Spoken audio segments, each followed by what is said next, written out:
Ju-On Origins es una serie de terror japonesa estrenada en 2020, presentándose como una obra independiente de la franquicia original y dejando de lado a Kayako y Toshio para contar una historia completamente nueva. La serie se vende como un relato basado en los supuestos eventos reales que habrían inspirado a la saga Ju-On. A pesar de esa idea inicial, esto es mentira. Se trata simplemente de una estrategia publicitaria. Incluso podría decirse que ocurre lo contrario. Las películas son las que terminan inspirando a la serie. Lo que sí es real es que Origins incorpora referencias a tragedias reales ocurridas en Japón, las cuales también voy a ir explicando a lo largo de este video. Con un guión de Hiroshi Takahashi, quien adaptó Ring en 1998, y la coescritura de Takashiga Ichise, productor de las películas más importantes del J-Horror durante los últimos 25 años. A pesar de su nombre, la serie no intenta narrar el origen de la historia de las películas originales. En su lugar, nos presenta un grupo de personas cuyas vidas toman un giro terrible tras entrar en contacto con una casa marcada por la desgracia. Entre ellos se encuentran Yasuo, un investigador paranormal, y Haruka, una actriz reconocida, quienes se unen para intentar resolver el misterio. Si bien la serie abandona el lore clásico, está repleta de guiños y referencias que vas a entender si estás familiarizado con la franquicia. En todo caso, te recomiendo ver mi video donde exploro y analizo la saga Ju-On en profundidad. Sin mucho más que decir, bienvenidos a Hexfile, el archivo definitivo del cine de terror.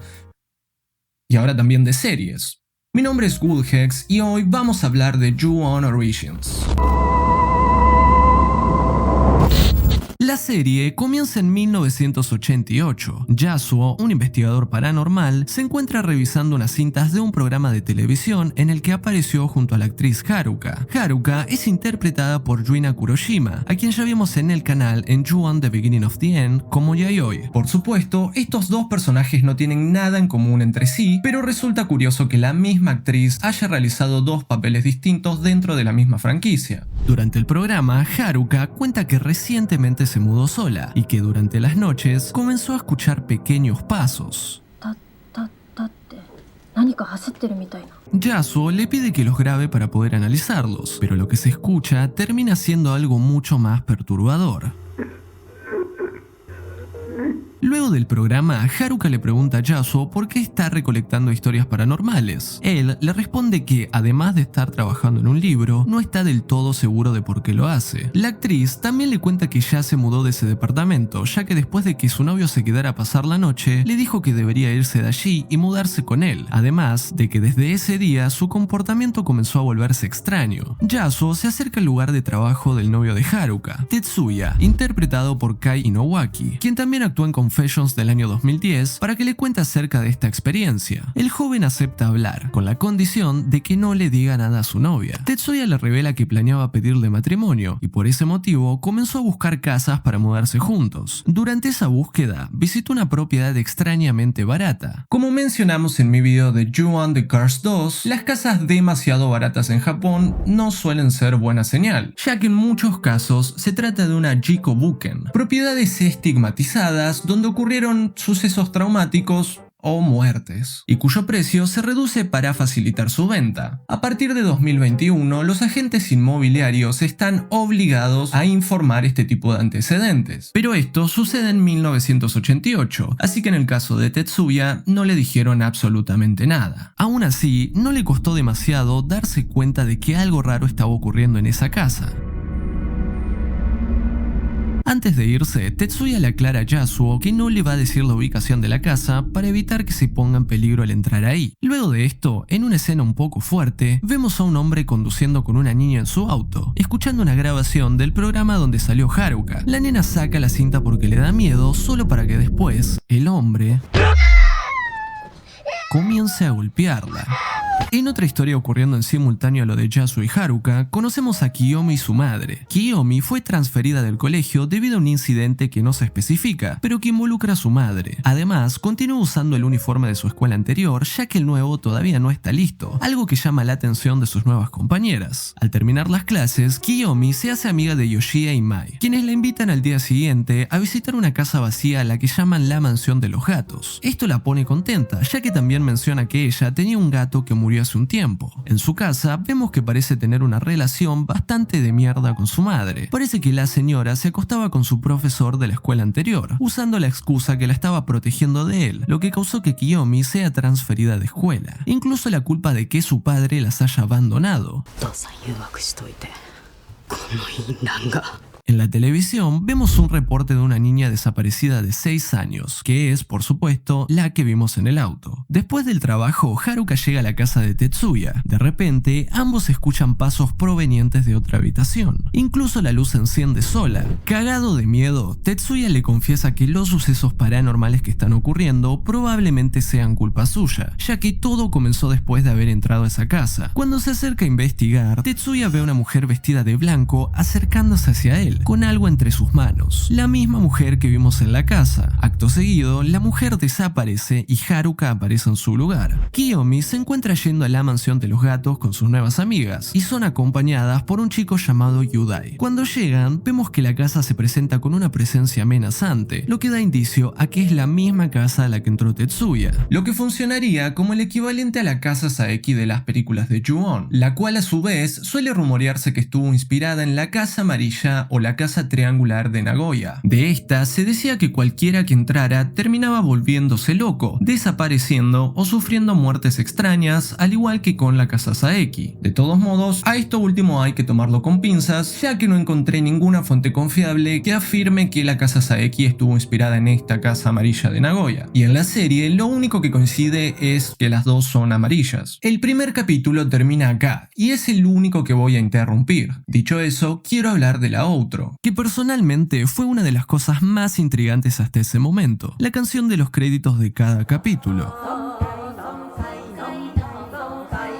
La canción se llama Sonkai no, interpretada por el grupo Maruru, una banda que se especializa en el género upopo, música tradicional del pueblo Ainu, una etnia indígena de Japón. Así como la canción resulta hipnótica y misteriosa, lo mismo ocurre con el estanque Kami-no-ko que vemos en pantalla. El estanque Kami-no-ko, que en español significa hijo de Dios, se encuentra en Hokkaido, el mismo lugar de donde es originario el pueblo Ainu. La relación entre la outro y los eventos de la serie es desconocida, no existe relación, ya que en ningún momento se hace mención explícita o referencia al lago. Igualmente, me gusta creer que en algún punto estos temas de la tribu y el lago fueron considerados para formar parte del origen de lo que es considerado un Ju-On. En una escena bastante fuerte, Kiyomi es abusada por Yudai mientras Yoshi y Mai la sujetan. Yoshi comienza a sacar fotos, mientras que Mai, aparentemente afectada de alguna forma por la casa, se aleja y termina desapareciendo sola. Durante el abuso, Yudai menciona ver sangre, lo que indicaría que Kiyomi era virgen, contradiciendo por completo todo lo que su madre decía sobre ella y las acusaciones de haber seducido a su propio padre. Completamente rendida, Kiyomi sube al piso de arriba siguiendo el maullido de un gato, y en una escena que recuerda mucho a The Grudge 2, se encierra dentro del armario de una habitación. Al mirar hacia arriba, se encuentra con la mujer de blanco. Yudai sube para ver qué está pasando, y debido al terror absoluto que siente, Kiyomi termina buscando refugio en su propio abusador. Al notar también la desaparición de Mai, los chicos salen de la casa. En un giro extraño, Kiyomi le pide a Yudai que la acompañe hasta su casa para luego mirar a Yoshie con una sonrisa maliciosa, lo que deja abierta la interpretación de que o bien está poseída por la casa o tiene algo más en mente. Haruka acompaña a Tetsuya hasta la casa de su madre, a quien va a conocer por primera vez. Al llegar, Tetsuya entra primero para comprobar si su madre se encuentra en casa. Mientras Haruka espera afuera, ve a su novio del otro lado de la calle llamándola, solo para segundos después volver a verlo salir de la casa y decirle que ya puede pasar. Cuando Haruka entra, se encuentra con un gato y con la mujer vestida de blanco. Acto seguido, despierta, revelando que todo lo ocurrido fue un sueño. En la televisión vemos el reporte de una joven de 17 años que fue secuestrada y abusada durante meses por 3 estudiantes, quienes luego la mataron y metieron su cuerpo en un barril que llenaron de concreto. Esto es una clara referencia al caso de Junko Furuta, en el que no voy a entrar en detalles. Pero puedo contar que el hecho ocurrió entre finales de 1988 y principios de 1989, lo que coincide con la línea temporal de la serie. Existe una película de 2004 titulada Concrete que dramatiza este caso, pero sinceramente es una mierda, ya que incluso parece que intenta victimizar a los asesinos. Un desastre. No la recomiendo, pero hagan con esa información información, lo que quieran. Haruka recibe una llamada en la que le informan que su novio falleció. En el funeral se reencuentra con Yasuo, quien asiste para dar sus condolencias. También conocen a Michiko, la madre de Tetsuya, quien le muestra a Haruka el rostro de su hijo, ya que debido a su estado, decidieron no exhibirlo a otros invitados. Michiko, cargando con la culpa, le dice a Haruka que su hijo falleció porque llevaba su sangre, refiriéndose a que ella también es sensible a lo sobrenatural, tal como vimos antes con Tetsuya en la casa. En la escuela, el profesor le pregunta a Yoshie si realmente no sabe dónde se encuentra Mai. Recordemos que desapareció en la casa y los chicos se fueron. También le comenta que circulan rumores de que fue vista por última vez en un bar. Kiyomi entra a la habitación y le dice al profesor que su madre le pidió que se acerque a su casa porque tiene algo importante que decirle. Cuando el profesor sale del aula, Kiyomi le exige a Yoshie que le entregue las fotos que le tomó mientras fue abusada. Yoshie se las da, probablemente asustada también por la desaparición de su amiga. Con total descaro, Yoshie le pide a Kiyomi que le ayude a buscar a Mai. La chica se niega, diciendo que ya tiene planes con Yudai. Raro, pero bueno. Esa noche, Yoshie se acerca a un club donde supuestamente su amiga fue vista por última vez. Tras preguntar a varias personas, escucha una voz a lo lejos que la llama. Efectivamente, se trata de Mai, que luego de extenderle la mano, se aleja con ella. Esta es la última vez que las vamos a ver con vida, por lo que podemos asumir que la maldición de la casa termina consumiéndolas. Kiyomi y Yudai llegan a la casa de la chica después de clases, acompañados por el hermoso sonido de su profesor teniendo relaciones con su madre. Luego de que el profesor se va, Kiyomi le lee a su madre una carta que va a irse de la casa. Su madre se burla de ella y después de escuchar el maullido de un gato, Kiyomi se da cuenta de que fue su propia madre quien mató al gato que ella y su padre tanto querían. Recordemos que cuando Kiyomi conoce a Yoshie y Mai, les comenta que tenía un gato que murió hace un tiempo. Después de esto, Kiyomi le dice a Yudai que mate a su madre, amenazándolo con que si no lo hace, va a mostrar las fotos a la policía. De inmediato, Yudai asesina a la madre utilizando un teléfono. Kiyomi le indica a Yudai que limpie sus huellas dactilares del teléfono y procede a incriminar a su profesor, tomando su preservativo usado de la basura y vaciándolo sobre el cuerpo de su madre. Más adelante, en la televisión, vemos que su plan funcionó. El profesor fue arrestado y Kiyomi, quien había dejado la carta que le leyó a su madre sobre la mesa, figura como desaparecida. Todo esto me hace pensar que por ahí, Kiyomi no estuvo poseída en ningún momento por la casa, sino que vio el abuso que sufrió como una oportunidad para escapar de la vida que odiaba, planeando así arrastrar con ella a su abusador, extorsionándolo con mostrarle las fotos a la policía. Mientras duerme, Michiko, la madre de Tetsuya, es visitada por el espíritu de su hijo, que intenta decirle algo, probablemente advertirla acerca de la casa, del mismo modo en que intentó hacerlo con Haruka durante su sueño. Ahora nos situamos en 1994, con Kiyomi y Yudai casados, quienes parecen llevar una vida bastante miserable. Yudai es literalmente golpeado en su trabajo y descarga su ira contra su esposa y su hijo de 5 años llamado Toshiki. Incluso llega a creer que el niño podría no ser suyo, sino hijo del profesor de Kiyomi. Esto funciona como una referencia directa a Takeo Saeki de las películas originales, quien debido a la obsesión de Kayako con Kobayashi, también creía que Toshio no era su hijo. Una trabajadora social llega a la casa de la pareja debido a quejas por gritos, y ahí se encuentra con Toshiki solo y golpeado. Si se presta atención, el niño está mirando hacia el techo, de la misma manera en que lo hizo Kiyomi en una escena anterior, donde volvió a ver a la mujer de blanco, al igual que lo hizo años atrás cuando entró en la casa, lo que implica que por algún motivo sigan siendo acechados por ella. Cuando la trabajadora social lo lleva al hospital, le informan que el estado de desnutrición y maltrato era tal que, de no haber intervenido, no sabían cuánto tiempo más habría podido resistir. En la televisión, la trabajadora social ve un informe sobre un ataque con gas sarín en la ciudad de Matsumoto, una referencia a un atentado real llevado a cabo por la secta apocalíptica Aum Shinrikyo. Más adelante vamos a volver a escuchar sobre estos ataques con gas. Kiyomi llega al hospital enojada para buscar a su hijo, y la trabajadora social nota marcas en su cuerpo que indican un claro abuso doméstico.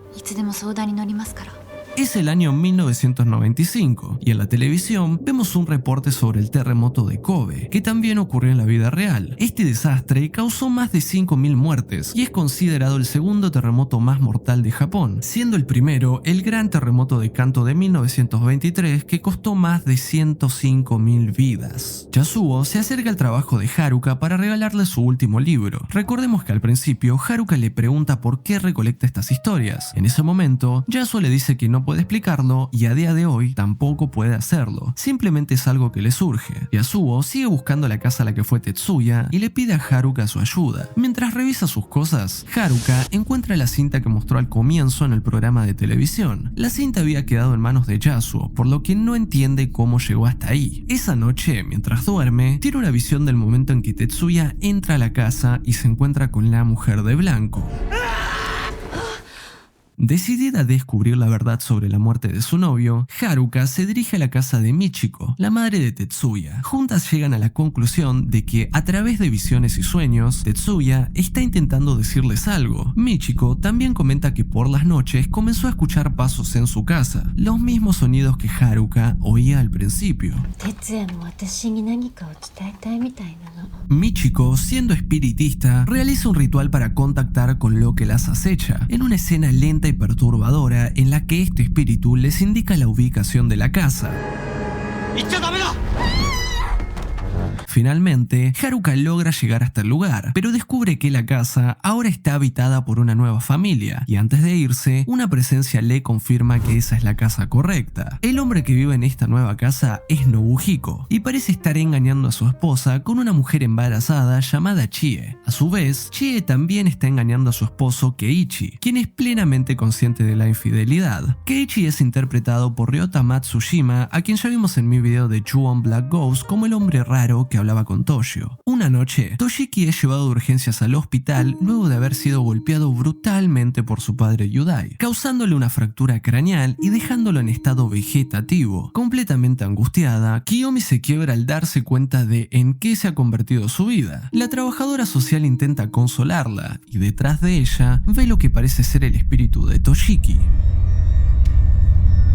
Nunca vemos la cara de esta sombra y Toshiki sigue vivo, pero creo que mientras su cuerpo no está físicamente muerto, su alma lo abandonó y ahora es un espíritu errante. En una firma de libros a la que Haruka asiste a escondidas, Yasuo les cuenta a sus fans acerca de la casa a la que entró Tetsuya y que, a pesar de no haber logrado encontrarla, todavía sigue buscándola. En ese momento recibe la noticia de que un fanático suyo que se encuentra en prisión se comunicó diciendo que conoce la ubicación de la casa. Este fanático suyo es M, un asesino serial que vimos al principio junto a la niña en su auto, de quien también se mostró un reportaje en la televisión. Su personaje es una referencia directa a Tsutomu Miyazaki, quien cometió sus crímenes entre 1988 y 1989, fechas que coinciden con los eventos de la serie y que fue apodado por la prensa como el asesino otaku. Este nombre surgió debido a la enorme colección de manga, anime, películas de terror, hentai y pornografía que hallaron en su departamento. Es importante recordar que, a diferencia de Occidente, donde el término se asocia estrictamente al anime, en Japón, ser otaku significa simplemente ser un fanático obsesivo de cualquier tema. Por ejemplo, un entusiasta de los ferrocarriles es un otaku de trenes. El caso de Miyazaki desencadenó un pánico moral hacia este grupo en la sociedad japonesa, un fenómeno muy similar al pánico satánico que ocurría simultáneamente en América. En prisión, M le pregunta a Yasuo por qué reúne este tipo de historias, a lo que él, una vez más, no sabe qué responder. Sin embargo, revela que toda su familia falleció. Su madre murió después de dar a luz y su hermana y su padre murieron cuando él aún era niño. M cuenta que antes de ir a prisión solía frecuentar la biblioteca para leer periódicos viejos. En ellos notó que una misma casa aparecía reiteradamente a lo largo de los años, siempre vinculada a crímenes atroces. El caso que más recuerda es uno muy antiguo, en el que una mujer fue secuestrada, embarazada y forzada a tener su hijo. La mujer también fue asesinada, pero el bebé nunca fue encontrado. Keiichi regresa a su casa y es recibido por su esposa Chie, con una cena encantadora que incluye vino y las no tan encantadoras noticias de que su hijo no es suyo.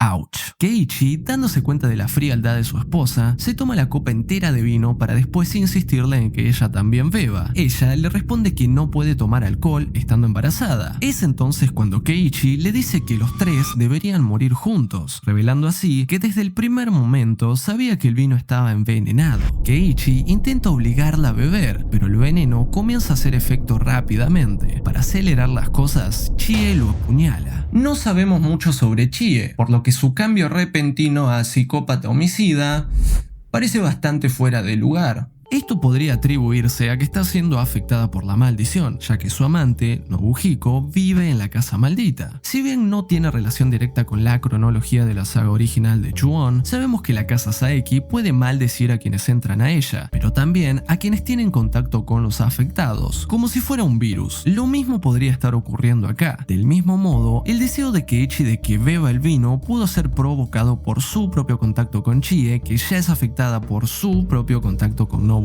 o simplemente por la locura tras la traición. Al igual que con lo que hizo Kiyomi, la línea es muy borrosa entre lo que es producto de la maldición y lo que nace de sus propios sentimientos y motivos personales. Los desastres naturales y los terribles crímenes que vemos en la televisión a lo largo del show demuestran que los humanos y la naturaleza misma son capaces de cosas atroces, haya o no una maldición de por medio. Tras forcejear, Keiichi finalmente logra quitarle el cuchillo y le corta el cuello a Chie.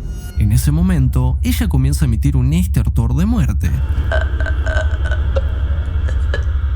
Una referencia directa al icónico sonido que emite Kayako en la franquicia original. En una secuencia extremadamente gráfica y perturbadora, Keiichi intenta salvar al bebé realizando una cesárea improvisada en medio del living, donde el recién nacido comienza a llorar en sus brazos. El hombre encuentra también una tarjeta con la dirección de Nobuhiko. Herido y como puede, camina hacia la casa maldita, posiblemente con la intención de entregarle el bebé a su verdadero padre. Al llegar, toca el timbre, pero vemos que Keiko, la esposa de Nobuhiko, yace muerta. Keiko es interpretada por Nana Yanagisawa, quien curiosamente también fue la modelo y voz de la protagonista del juego Survival Horror Forbidden Siren 2 para PlayStation 2. Keiichi nota que el bebé deja de respirar, por lo que decide enterrarlo en el patio de la casa. Luego de que la mujer de blanco se le acerque, él logra entrar a la casa de alguna manera. Como si estuviera desconectado de la realidad, ignorando la carnicería en la que se encuentra, le agradece a alguien por la comida y dice que se va a entregar a la policía al amanecer. Mientras sale de la casa, vemos el cuerpo de Nobuhiko colgado sobre las escaleras. Nobuhiko asesinó a su esposa para después colgarse, presuntamente debido a la maldición de la casa, o tal vez porque planeaba hacerlo desde un principio para escapar con Chie. Nuevamente nos encontramos ante esa borrosa línea que plantea la serie. Por otro lado, Keiichi regresa a su hogar y encuentra el teléfono de la casa sonando desde el interior del estómago de su esposa. Esto es una referencia directa al caso de asesinato y destripamiento de una mujer embarazada de Nagoya, ocurrido en 1988, un crimen real que permanece sin resolver, donde una mujer embarazada fue asesinada por un intruso. Cuando su esposo encontró su cuerpo, encontró que su bebé fue arrancado y reemplazado por un teléfono.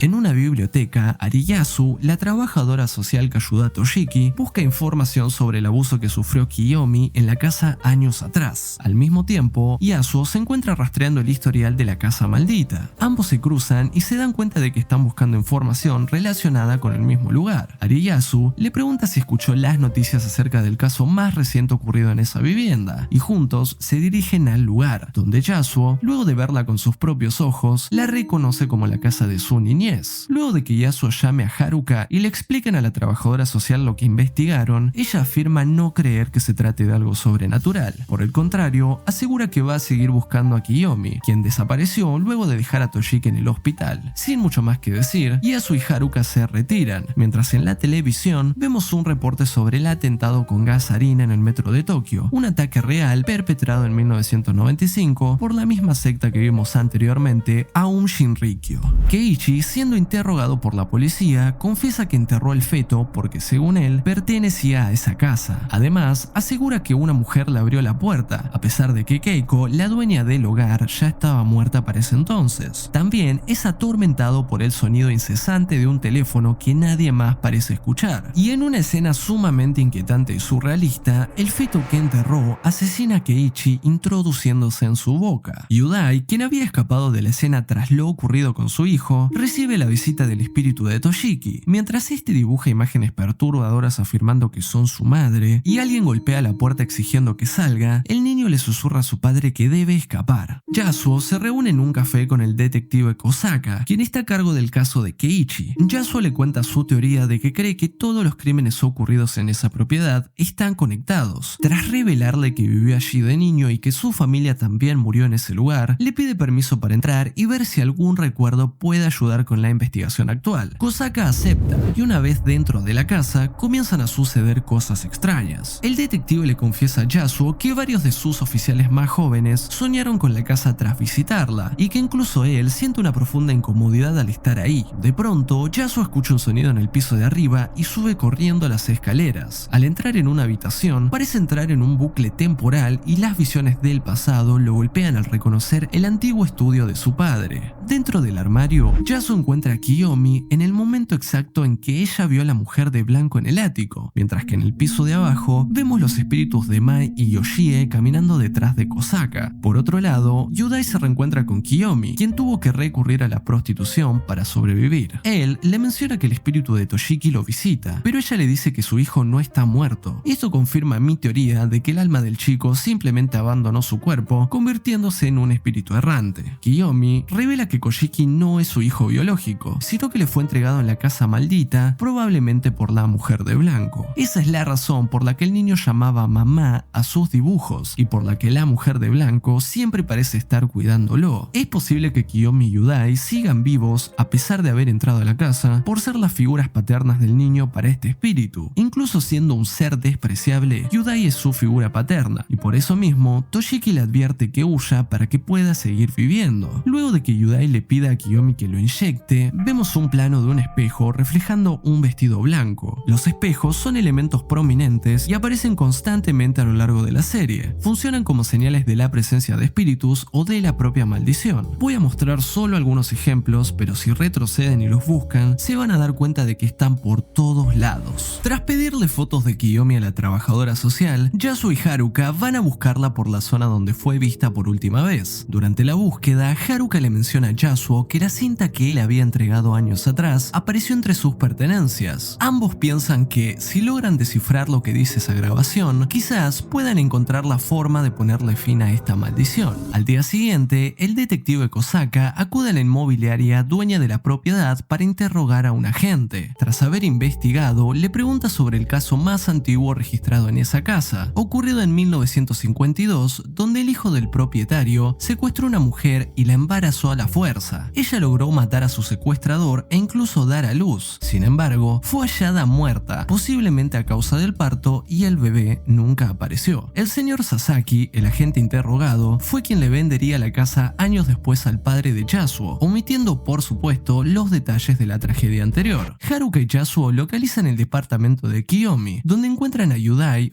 muerto dentro de la bañera.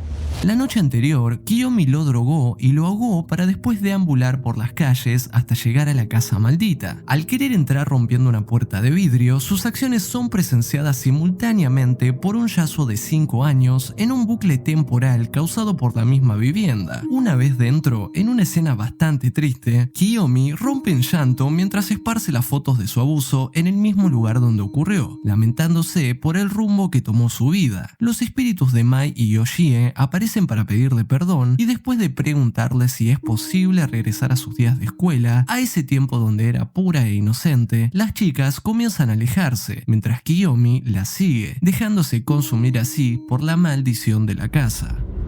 Al día siguiente, tras encontrar las fotos, Yasuo se entera de lo que le sucedió a Kiyomi años atrás en la casa. La policía halla un ático que solo puede abrirse desde el interior, descubriendo que ese lugar fue el lugar donde el hijo del propietario mantuvo cautiva a la mujer durante el crimen de 1952. Aterrado, Yasuo le dice a los oficiales que retrocedan, y al caer, experimenta una nueva visión a través de un bucle temporal. Ve a su hermana Kazuha y a él mismo de niño subiendo al ático. Kazuha Kazuha asegura ver a su madre, pero el chico presiente el peligro y le dice que esa no es mamá. Ese es el momento donde Kazuha desaparece debido a la maldición de la casa. La mujer de blanco aparece y le entrega un bebé a Yasuo, ordenándole que los entierre juntos.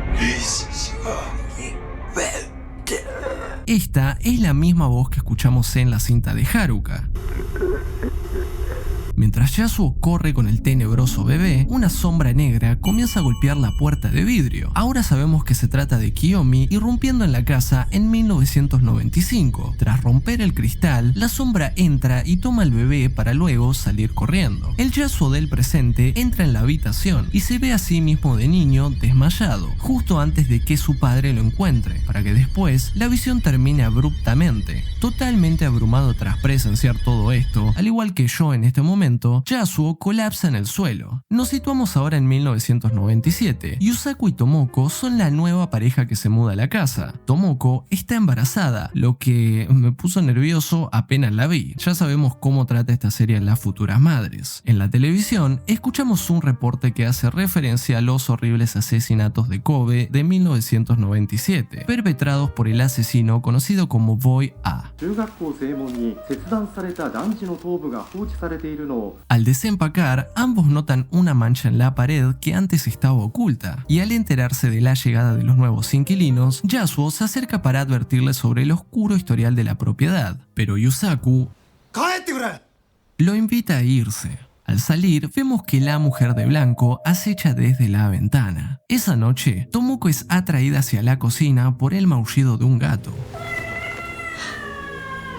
De pronto, su televisión se enciende sola, transmitiendo el programa de 1988 donde Haruka hablaba sobre su experiencia paranormal. Yusaku es despertado por una sombra que camina en el patio, para después escuchar a su esposa hablando con alguien en la cocina. Acá descubrimos que Tomoko fue quien le abrió la puerta a Keiichi en un bucle temporal que conecta con 1994. Ella fue quien le preparó ese ramen. Además, la sombra que despierta a Yusaku es el propio Keiichi antes de tocar el timbre. Al irse el visitante, la pareja descubre los cuerpos de Nobuhiko y Keiko, dándose cuenta de que el hombre que se acercó esa tarde quizás sabía algo. Quizás. Al otro día, Yasuo pide ayuda a Haruka y Michiko. La madre de Tetsuya menciona que no se siente rechazada por la casa, algo que le llama la atención pese a ser sensible a lo sobrenatural. Mientras Haruka cuida de Tomoko, Michiko, Yasuo y Yusaku realizan una sesión espiritista en el ático. De la nada, Haruka y Tomoko son atacadas por el espíritu del hijo del propietario, el del crimen de 1952. En ese momento, mientras el espectro se trepa a la cama, los eventos de aquel suceso son recreados con Tomoko como protagonista. Haruka presencia cómo la mujer se defiende con éxito y se va caminando, probablemente al ático para dar a luz y después morir. Este incidente hace que Tomoko entre en parto y sea llevada de urgencia al hospital. Por su parte, Yusaku parece haber sido poseído por la maldición. Con una expresión vacía, camina hacia la calle. Yasuo ve en él la imagen de su propio padre, quien años atrás hizo lo mismo antes de literalmente desaparecer. Yusaku se evapora de la misma forma. Sola en el ático, Michiko hace contacto con la mujer de blanco, quien repite las palabras. Por un segundo, vemos a Keiichi enterrando al bebé muerto antes de ver a Kazuha, la hermana de Yasuo, subir al ático. Y en una escena que me dejó helado, vemos esto. La mujer de blanco que ahora está un poco verde. Un tiempo después, el detective Kosaka visita a Yasuo, pero ahora como un fanático de sus libros. Kosaka le pregunta cómo supo el detalle del teléfono dentro del vientre de la embarazada, ya que ese dato jamás fue revelado al público. Yasuo responde que simplemente lo inventó, que le pareció correcto escribirlo. Esto le hace creer que él sigue vivo y no fue consumido por la casa para poder seguir contando estas historias, funcionando como el cronista oficial de la maldición, podemos decir. Kosaka le pregunta por qué cree que el teléfono fue introducido ahí. Yasuo teoriza que quizás fue usado como un talismán para impedir que saliera algo más. A lo largo de la serie, los teléfonos tienen una asociación significativa con la muerte. Yudai mata a la madre de Kiyomi con uno, deja a su hijo en estado vegetativo usando el mismo objeto, y Haruka se entera de la muerte de su novio mediante una llamada. No tengo una teoría definitiva sobre el significado de los teléfonos en la serie. Me hace pensar en la idea de un llamado de la muerte o algo así, pero déjenme saber en los comentarios si ustedes tienen alguna teoría de por qué este objeto es tan recurrente. Por otro lado, Ariyasu visita a Toshiki en el hospital. Aunque el niño sigue en estado vegetativo, le susurra que huya. Esa noche, vemos a Haruka en el patio de la casa enterrando el cassette con la esperanza de que esto termine con la maldición. Mientras entierra la cinta, el espíritu de Michiko lo observa, se ríe y su risa se apaga lentamente hasta detenerse por completo. En mi opinión, no es Michiko quien se ríe, sino la maldición burlándose a través de ella, sabiendo que enterrar la cinta es inútil. Mientras Haruka se aleja, escucha el llanto de un bebé bajo tierra, que luego parece venir de su propio bolso, y en una última escena, el espíritu del hijo del propietario aparece por detrás, arrastrando a Haruka y consumiéndola finalmente. Y por si no se entendió del todo, creo que Haruka estaba destinada a sufrir el mismo destino que la mujer de blanco. Ella fue el personaje más dedicado a intentar ponerle fin a la maldición. Sin embargo, cuanto más investigaba, más se acercaba a su propia muerte. Esto es precisamente lo que Tetsuya y su espíritu intentaban detener desesperadamente. En una pesadilla que tiene, Haruka sigue a su novio dentro de la casa hasta encontrarse con la mujer de blanco. Esta escena en particular predijo el destino de la protagonista por varias razones. Primero, la visión fue una clara advertencia de Tetsuya mostrándole que poner un pie en la casa solo la conduciría a la muerte. Segundo, el plano de Haruka frente al espejo no fue solo una coincidencia, sino una predicción y un reflejo literal de ella asumiendo el destino de la mujer de blanco. Su final es trágicamente similar al de Rika en You and the Grudge del 2002, quien también estaba destinada a repetir el ciclo de dolor y rencor de Kayako Saeki. Y ahora presten mucha atención. Para mí, Kazuha, la hermana de Yasuo, y Toshiki son productos de la mujer de blanco. Comenzando con Kazuha, la hermana de 8 años de Yasuo que desapareció en 1960. Kazuha era el bebé original de la mujer de blanco que desapareció en 1952, lo que coincide con su edad al momento de su segunda desaparición en 1960. Cuando Kazuha sube al armario y ve a la mujer de blanco, se refiere a ella como mamá, para después no volver a ser vista nunca más. Después de recuperar a Kazuha, la mujer de blanco le da a Yasuo otro bebé diferente, Toshiki. Cuando Yasuo baja las escaleras corriendo y deja al bebé en el piso, la sombra negra que representa a Kiyomi se lleva a Toshiki, lo que me hace asumir que Kiyomi obtuvo posesión de Toshiki en ese bucle temporal causado por la casa. Sin embargo, el momento exacto en el que recibió a Toshiki fue después de su abuso sexual, quedando así físicamente embarazada por Yudai. Por esto, su abuso y el encuentro con la mujer de blanco pueden ser vistos como un mismo evento traumático que cambió a Kiyomi para siempre, lo que también explica el por qué el alma de Toshiki puede vagar fuera de su cuerpo a pesar de seguir vivo. Al igual que su concepción, Toshiki representa tanto la naturaleza física como espiritual de la maldición. Por eso mismo, cuando Yasuo entra a la casa, ve el momento en el que Kiyomi se encuentra en el armario. Kiyomi y Yasuo están conectados a la casa por un mismo evento, el nacimiento de Toshiki. En cuanto a Yasuo, poco se sabe de su padre, Kokichi, un hombre soltero que se muda a la casa tras el incidente de 1952. Sin embargo, la clave está en la visión de Yasuo entrando al estudio de su padre, donde encuentra una foto de su padre con su madre, pero su rostro está tapado por un brillo blanco. Metafóricamente, esto nos dice que su madre puede ser la mujer de blanco. Mi teoría es que ella era la esposa de Kokichi, secuestrada por el hijo del dueño original. Kokichi la encontró ya muerta en 1952, pero rescató al bebé que ella dio a luz, Kazuha. De nuevo, por eso Kazuha la reconoce como mamá, porque biológicamente lo es. En el caso de Yasuo, nacido en 1955, su origen es un misterio de la casa. Al ser un fantasma que trasciende el tiempo, la mujer de blanco pudo entregarlo a Kokichi años después de su muerte física, aunque también, a diferencia de su hermana, Yasuo huye aterrado de ella cuando se la encuentra en el ático. Esto podría significar que Yasuo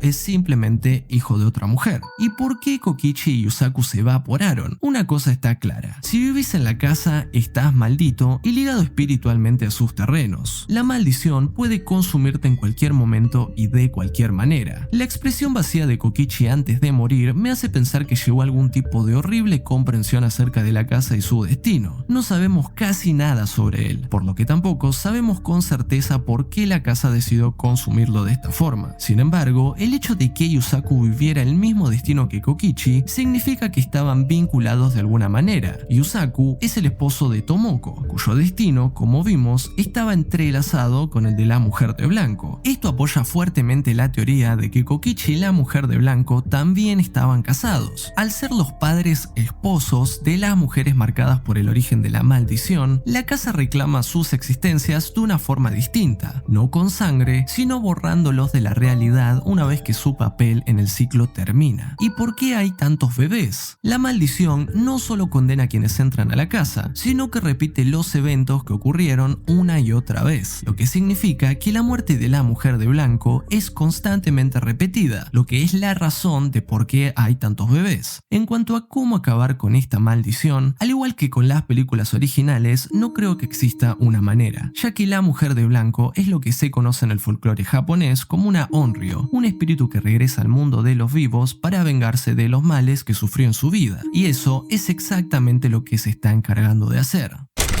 Ju-On Origins es probablemente la entrega que más cerca me hizo sentir de lo que experimenté con las películas originales. Nos demuestra que el concepto y la historia de Ju-On siempre dieron para más, para crear algo realmente interesante, demostrando que pueden existir múltiples maldiciones nacidas de distintas tragedias y que se pueden construir historias brutales a partir de la misma semilla. Al final, la Casa Amarilla no es solo un lugar, sino un catalizador. Es un recordatorio de que el trauma no se queda en el pasado, se queda en las paredes, en el suelo y en la sangre de quienes tienen la desgracia de cruzarse en su camino. En este universo, la maldad humana, como vemos en la televisión, y la sobrenatural son dos caras de la misma moneda, alimentándose mutuamente en un ciclo eterno. No creo que sea la mejor entrega de la saga, ese lugar para mí siempre lo va a tener Ju-On the Grudge, pero tengo que admitir que me hizo quemar un par de neuronas intentando hilar esta historia, y eso siempre es divertido. Si el video te gustó, dale like, suscríbete y activa la campanita para no perderte ningún video nuevo que suba. También déjame en los comentarios qué te pareció el video. ¿Te gustó? ¿Te gustaron las teorías? ¿Tenés alguna teoría propia? Déjamelo saber en los comentarios. Hacete miembro del canal para así ayudarme a traer más y mejores videos. Muchísimas gracias a los miembros de este mes, respeto máximo, y nos vemos la semana que viene con un nuevo video. Mi nombre es Woodhex y nunca dejen de ver cine de terror.